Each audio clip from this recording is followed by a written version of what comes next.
Now that we've covered action centers, it's time to look at Modo's snapping tools. And it was important to get familiar with Modo's action centers first to really be able to use Modo's snapping tools effectively, and you'll see why in a second.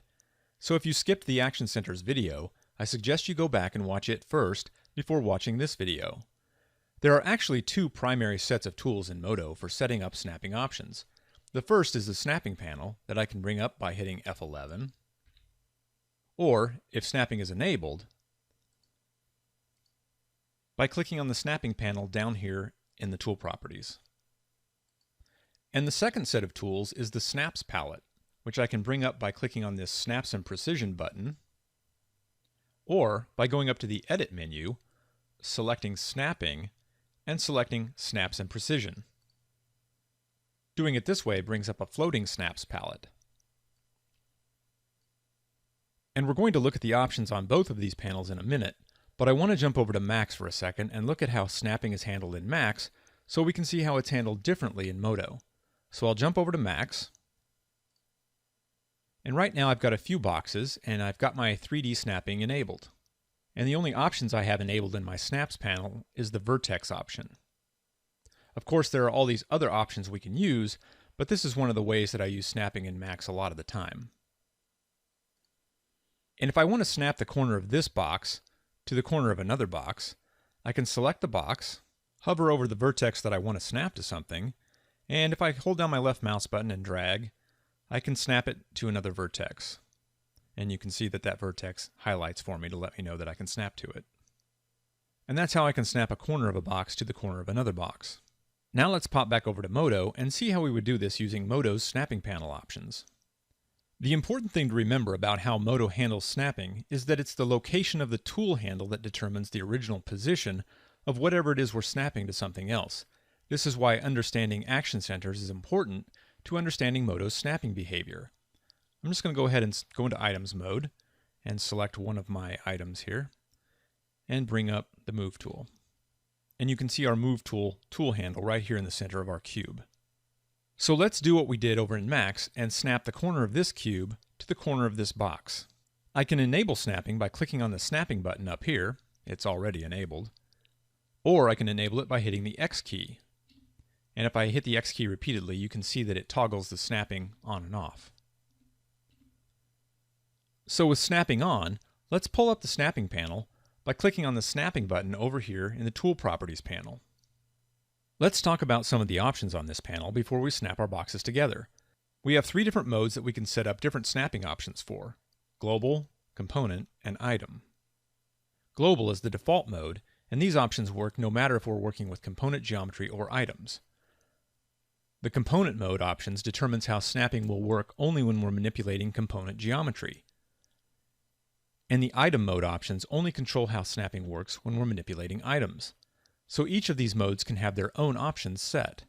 Down here under Geometry Snap, we can set up whether our snapping works on active layers, background layers, or both. Active layers are just layers we currently have selected over in the items list, and background layers are items that are visible but not selected. So because my cube is selected, it's the active layer, and the box and the cylinder are background layers. For now, I'm going to change how background layers are displayed by pressing the O key to bring up viewport options, and then I'll go over to Inactive Meshes and change shading style from wireframe to shaded. Now my box and cylinder are a little easier to see. Let's see what happens if I try to snap the corner of my cube to the corner of my box. I've got snapping selected. Our global mode is set to vertex only, so I'll only be snapping to the vertices of other geometry. I don't currently have any action centers selected, and I'm in items mode. So let's move our box and see what happens.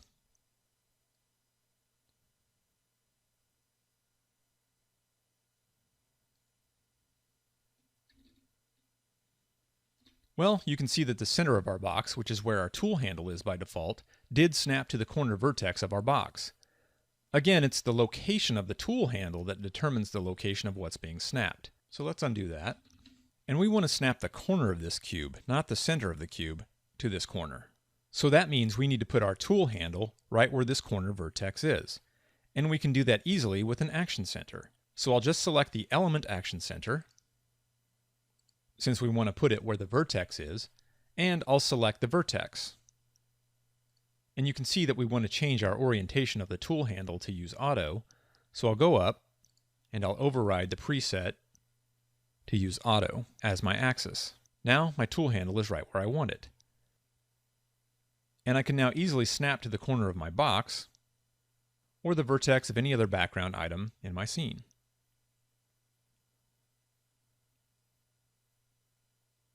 And since my action center is still set to element, I can select other elements of my cube, say an edge, and make that my snapping point.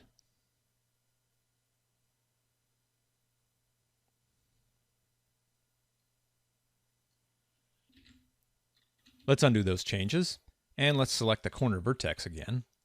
And now I'll hit the F11 key to bring up our snapping panel again as a popover panel. And let's also turn on the edge option. And now we can snap to edges as well as vertices.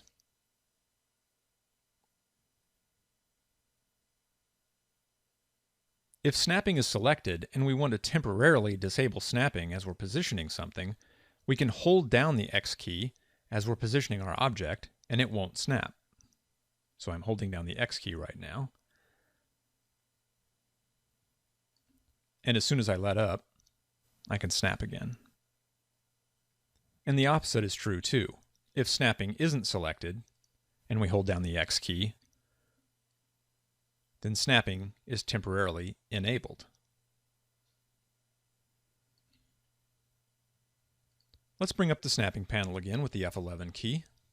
And the edge center, polygon, polygon center, and pivot options are all pretty self-explanatory, so you can try those out on your own. The intersection option is handy because it gives you a snapping point where an edge intersects a polygon. So I'll select that. And then I'll just go in and create another box inside of this box over here. And you can see that snapping is affecting my primitive creation as I drag out a new box. The handles can snap to whatever snapping options I have set up. So I'm just going to disable that by holding down the X key for a moment.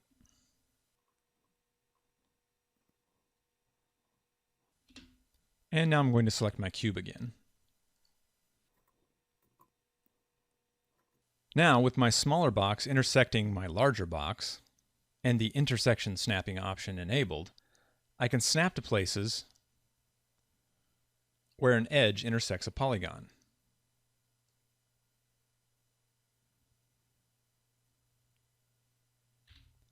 I'll deselect all of the snapping options, except for the box option.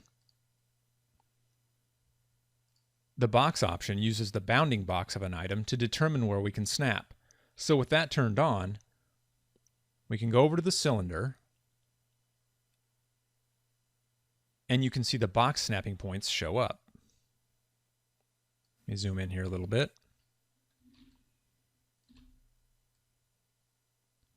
And we can snap to the corners, or the center, or the center of any of the faces of the box. And that's a pretty useful snapping option.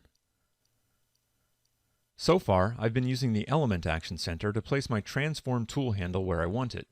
This gives me the flexibility to snap my tool handle to different parts of my geometry, such as vertices, edges, and polygons, no matter what my snapping options are. Another option would be to use the Automatic Action Center. So I'll switch from the Element Action Center to the Automatic Action Center. And I'll change my snapping options from box to vertex. I'll activate the Move tool, and now I can click wherever I want to place my tool handle. But if I click close to a vertex, my handle will actually snap to it. Using the Automatic Action Center means I'm using my snapping options to determine where my tool handle gets placed, but it also means I'm using those same snapping options to determine what I snap to when I perform my transform.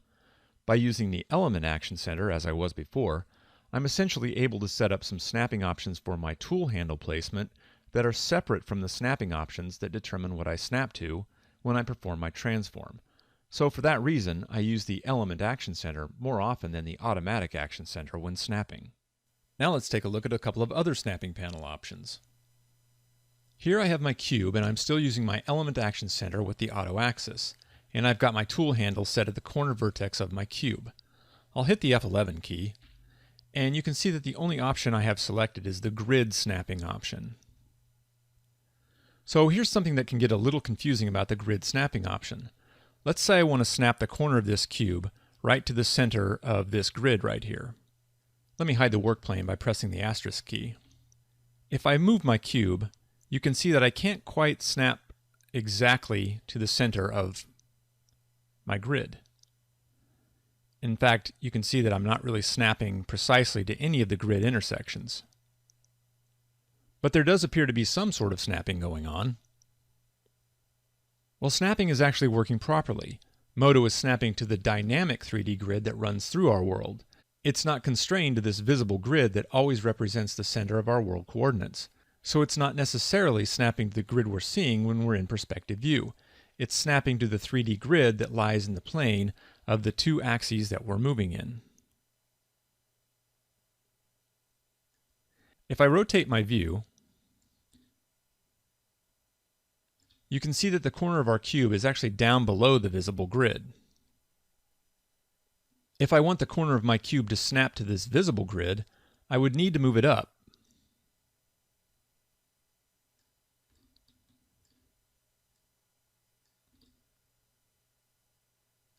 So that it's actually in the plane of that grid. And now you can see that it actually does snap to the visible grid. And all of this is really only an issue in the perspective view.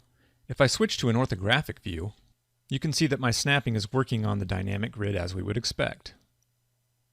And notice that, again, it's using the dynamic grid to snap to. If I zoom out, it still uses the dynamic grid. But now, I'm moving in much larger increments because the grid is larger in world space. But what if we always want to move a fixed amount, no matter what our dynamic grid is doing? Well, I can just go over here and turn on Use Fixed Grid. And if I click on Show Grid, I can actually see the fixed grid itself. And I can also set a fixed size for the fixed grid. Now, no matter what my dynamic grid is doing, my fixed grid is always the grid that I'm snapping to.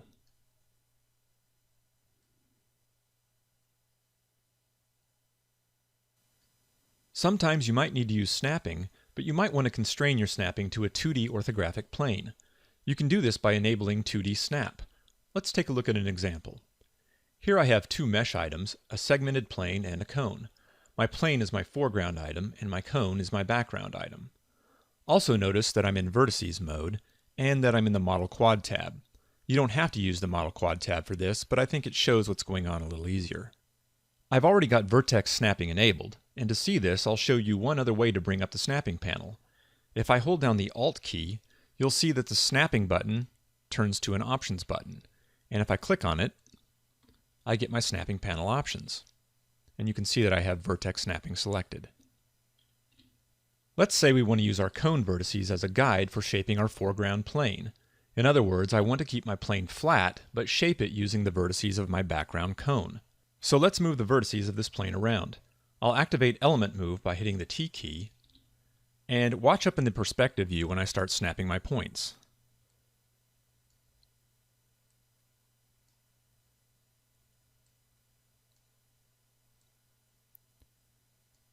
You can see that I'm actually snapping to the 3D coordinates of the vertices of my cone.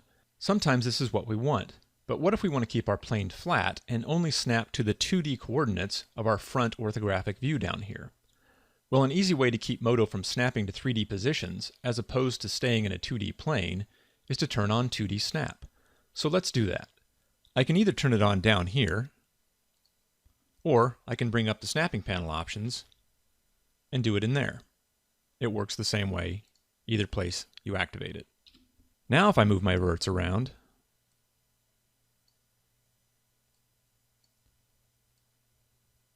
my plane stays flat, but I can still snap to the 2D coordinates of the background geometry instead of the 3D coordinates.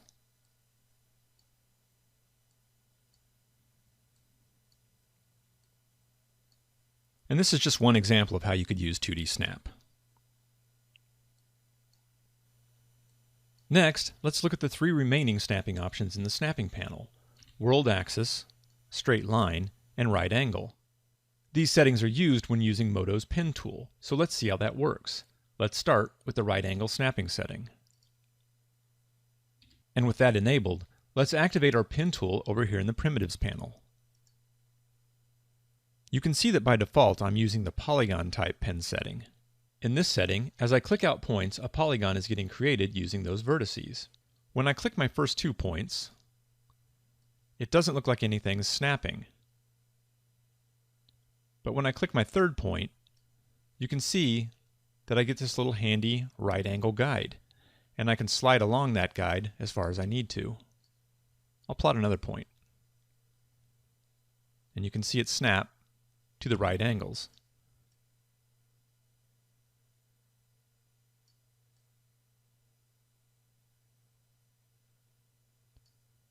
Let's delete that poly and enable the world axis snapping option.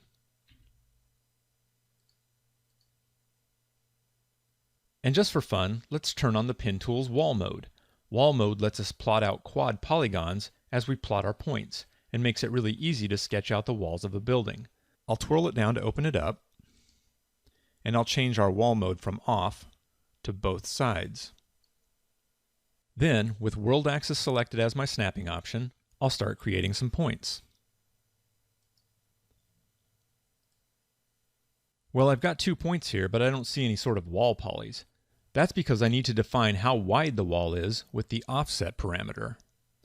Let's say we want to make that 200 millimeters. And now our wall has some thickness. Let's plot another section of wall. Notice that as I move my current point, my snapping gets constrained to the straight X and Z axis. And that's because I'm in world axis snapping mode. Let me make a few more sections.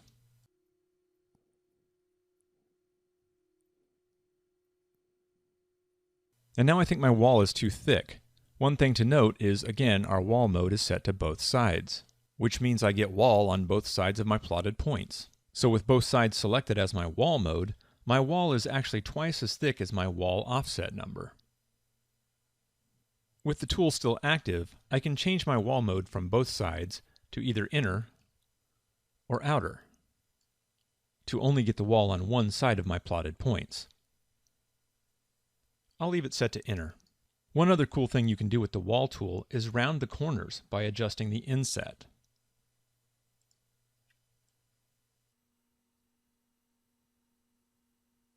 And you can also adjust the smoothness of the corners by changing the number of segments.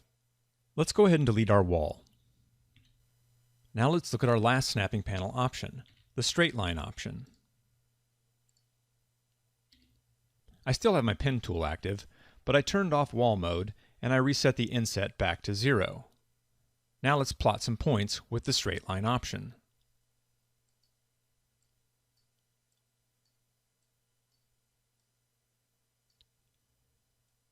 Now you can see I get this straight line projecting from my other vertices.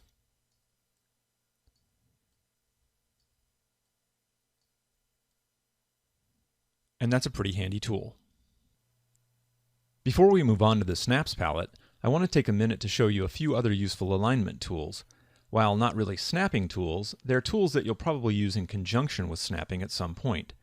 The first is the Tack Tool, and the Tack Tool lets us quickly move and rotate our selected geometry so that it's aligned and oriented to some other geometry in our scene. While we could use the work plane to do this when we're creating our geometry, the Tack Tool can be really useful for positioning existing geometry. We can find the Tack Tool under the Edit menu, right here, or we can find it under the Model tabs in the More Transforms dropdown, right here. So let's say we want to use the Tack Tool to place our little spire here on the geometry of this part of our mesh that has these angled faces on it. The first thing we'll do is select this bottom polygon, which I've already done, and this is the location of the mesh that will be tacked, and it will drag the rest of the connected geometry with it. So I'll go to the More Transforms drop-down and select the Tack Tool. Now if I click on this face, my object gets moved to it, wherever I click. I'll undo that. And let's look at some of the options we have over here with the Tack Tool. If I turn off Align and click on one of the faces, you can see that my polygon and connected geometry just gets moved. It doesn't get oriented to the face. Let's undo that. Turn Align back on. And if I turn off Move Connected Vertices, you can see that just the face I have selected gets tacked. It doesn't drag the rest of the spire along with it. Let's undo that. I can add an offset.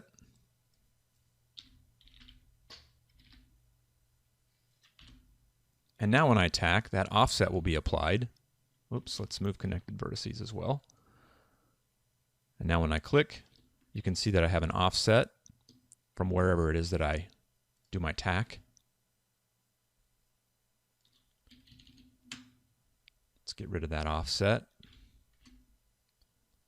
If I turn on Move to Closest Element, then I'll tack to the center of a polygon, or I can tack to an edge or a vertice, whichever is closest to where I click.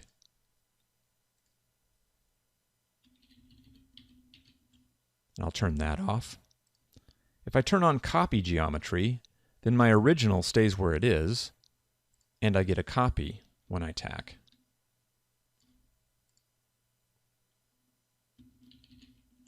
Let's turn that off. If I select Make Bridge, Modo will attempt to bridge between whatever polygon I have selected and the polygon that I try to tack to. For this example, I'm going to select a polygon on the cube instead of this bottom of this spire here. And then I'm going to reactivate the Tack Tool. And now with Make Bridge selected, if I try to tack to this top polygon, you can see that Modo actually makes bridging polygons between the bottom polygon and the polygon that I'm tacking to. So as you can see, the Tack Tool is a very useful tool when it comes to positioning and orienting existing geometry to other geometry in our scene.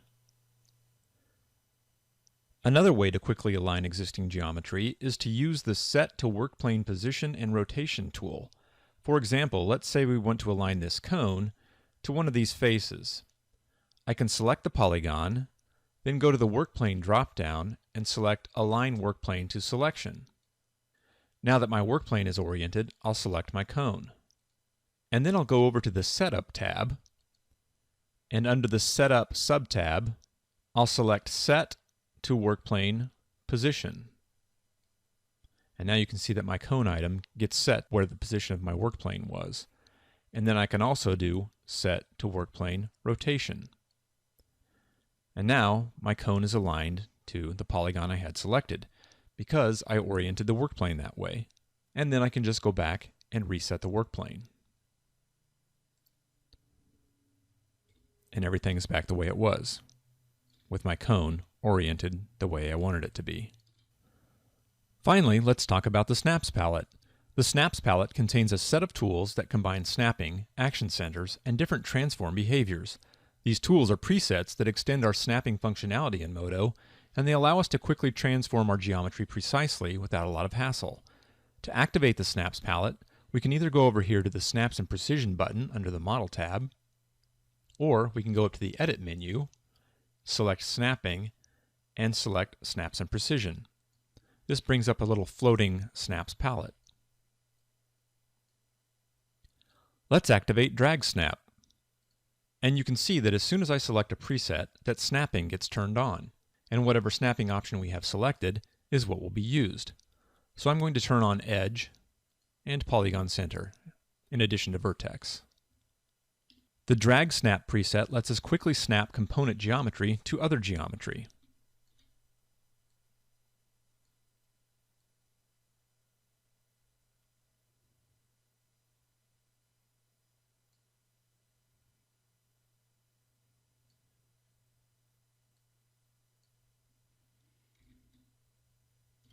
Selecting Drag Snap Rigid lets us quickly choose component geometry to snap from, but when we move, all the connected geometry comes along for the ride.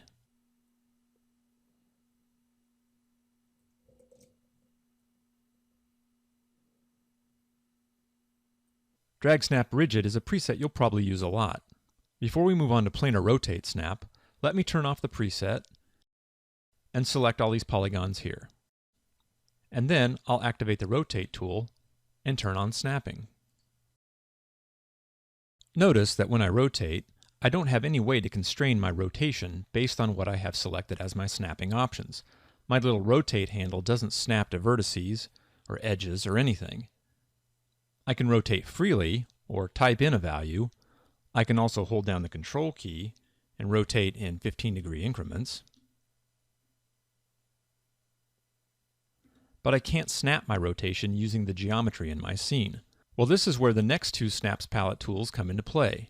I'll select all the polygons of this cube, and then I'll activate Planar Rotate Snap. Now when I click, my Rotate tool gets positioned depending on whatever snapping options I have set up. Also notice that its orientation changes depending on my workplane orientation.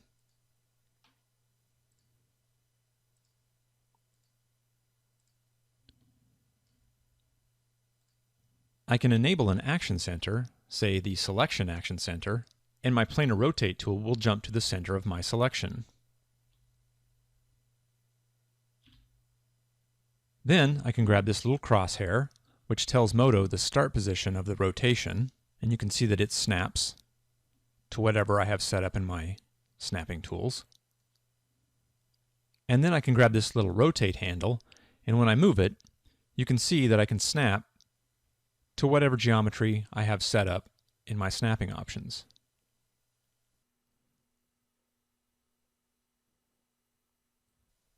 I'll drop the tool and then reactivate it. In addition to the workplane, I can use this little square handle to determine the axis of my rotation, and you can see that the square handle will snap to geometry as well.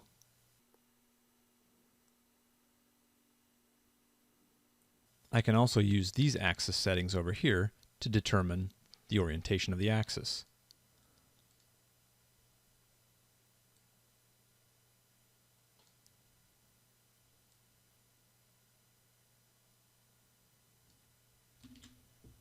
The last tool we're going to look at in the Snaps palette is the Planar Rotate Snap Axis tool. While similar to the Planar Rotate Snap tool, it adds some additional functionality that comes in handy in certain situations. Let's say we want to rotate this shape so that this edge meets perfectly with this edge of this shape. The Planar Rotate Snap Axis tool can help us do this easily. I'll select all the polygons of this shape by double-clicking on it, and then I'll activate the Planar Rotate Snap Axis tool. Then I'll orient my work plane and move around here a little bit, and then I'll click on the rotation point, which is right here where these corners meet. Now you can see that I have these two little square handles. I'll take one and line it up to this edge, and you can see that it snaps to the edge. And then I'll take the other one and line it up to the other edge here, and you can see that it snaps to that as well. Then I'll take my little start angle crosshair and line it up to this edge.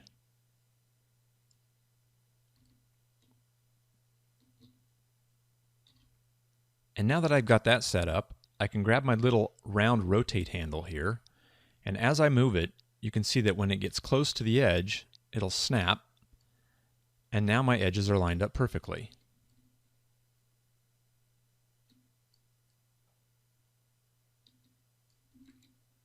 There are a few other tools here in the Snaps panel that I'll let you explore on your own, but it should be apparent by now that Modo has enough snapping options to satisfy nearly any situation.